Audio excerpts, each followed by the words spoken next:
चलिए हाथ जोड़ लीजिए। ओम नमः सिद्धिभ्यः। ओम नमः सिद्धिभ्यः।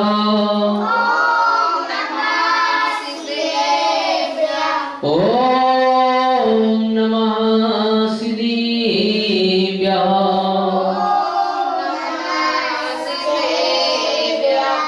नमो अरिहन्ताणं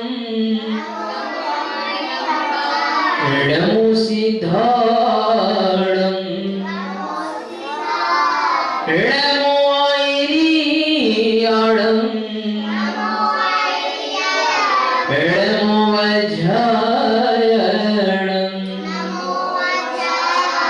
नमो लोये समेसाणं।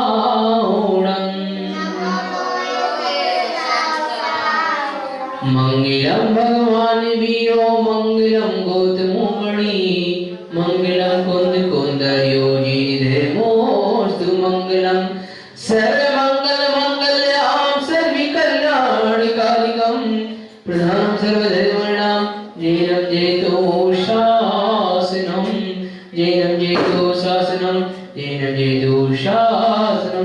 वही दिवा दिव्य जड़ सुब्रह्मण्य साक्षात प्रार्थना चमत्कारी शांति दशानंद भगवान की आचार्य विद्यासागर महाराज की दर्शन निर्वाणी माता की जो ज्ञानदानम गुरुकुल का यहाँ स्वाध्याय प्रसारित हो रहा है। तो जो आज से शुरू हम लोग कर रहे हैं ग्रंथ, वो कर रहे हैं जैन सम्राट चंद्रगुप्त मौर्य।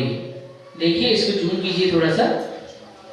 चंद्रगुप्त मौर्य का जो ग्रंथ है वो शुरू कर रहे हैं और एक किताब आप लोगों को देख रही है। और इसमें जो इसके लेखक हैं मुनिपुरम सागरी महाराज।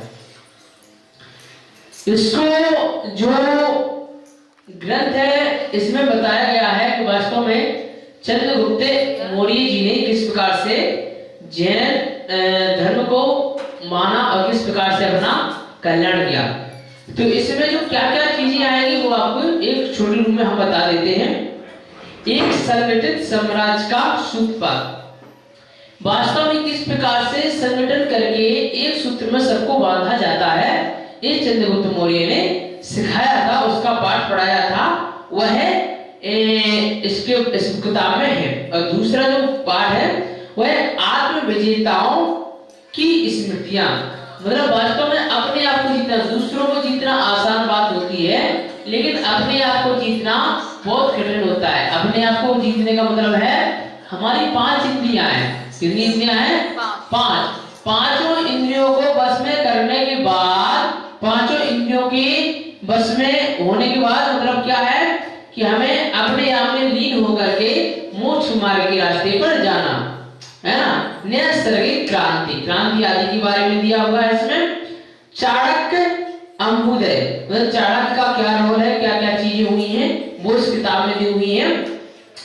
एक सम्राट की खोज, एक सम्राट की खोज किस प्रकार की गई या किस प्रकार से खोज करके सम्राट बनाया गया है, इस प्रकार का है।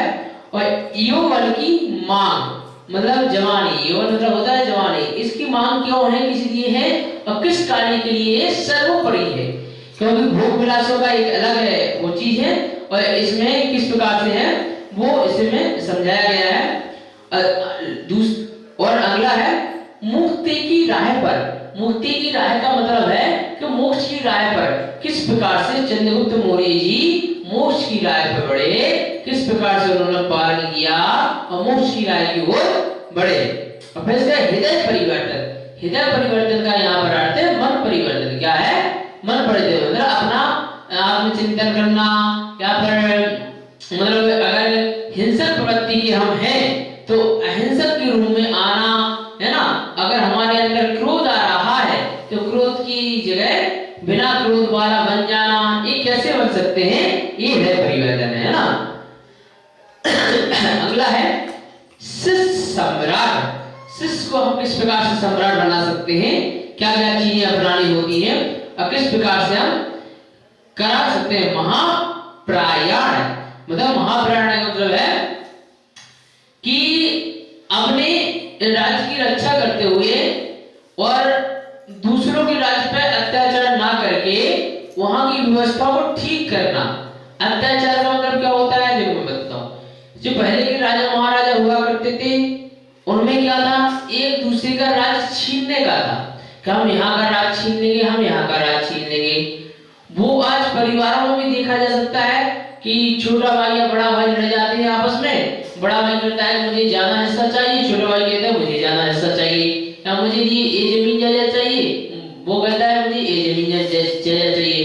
तो पहले के राजा महाराजा में क्लेश हुआ करता था, आज के समय में परिवार में ही क्लेश होने लगा है। तो वो तो एक नॉर्मल उदाहरण दे रहा हूं मैं।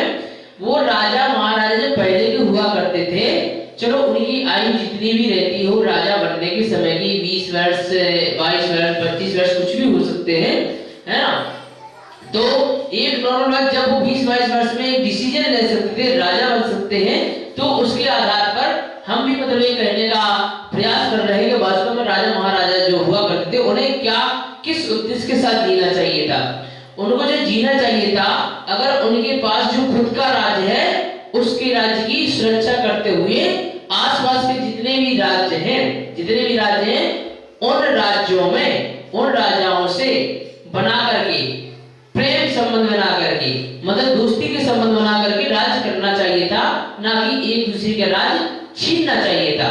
जो हमारे पास है वो हमारा है और आसपास के जितने भी राजा हैं उनकी हेल्प मतलब मदद है। अगर आपको कोई जरूरत हो तो मैं आपकी मदद करने को तैयार हूँ, आपको कोई जरूरत हो मैं मदद करने के लिए तैयार हूँ। ऐसा आपसी समझौता बना करके राज करना चाहिए था, ना कि लड़ाई करके राज करना चाहिए था। लड़ाई करने से राजा मरे या ना मरे, लेकिन प्रजा बहुत मरी है, प्रजा का बहुत आघात हुआ है। उनके जो बीवी बच्चे रहे हैं वो बेचारे अनाथ हुए हैं। डिसीजन राजा का हुआ करता था, मारी प्रजा जाती थी। ये सत्य है, कड़वा है, लेकिन क्या है कि इसे समझना चाहिए था। उस समय खैर आज तो नहीं है, तो उसी प्रकार का इसमें राज का वर्णन किया गया है जो बहुत ही सार्थकता तरीके से किया गया है। ये कहने का तात्पर्य यही है कि अगर हमारे आस पड़ोस में भी अगर कोई व्यक्ति रह रहा है तो उससे समझौते पूर्वक है, दोस्ती वाले संबंध या प्रेम व्यवहार वाले, अगर वो उस लायक है तो बना करके रखना चाहिए और सभी से प्रेम से बोलना चाहिए, ना कि किसी के बारे में गलत सोचना चाहिए, ना ही किसी के बारे में आघात करने वाली हिंसा वाली चीजें सोचनी चाहिए। ये हमारा उद्देश्य होना चाहिए, तभी हम सफलता को प्राप्त कर सकते हैं।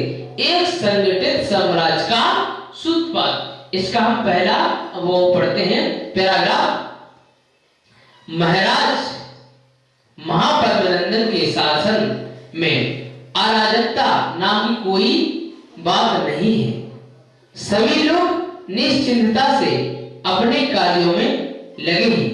आपका शासन आपके नाम के अनुरूप हमेशा वृद्धिंगत रहे, बढ़ता रहे।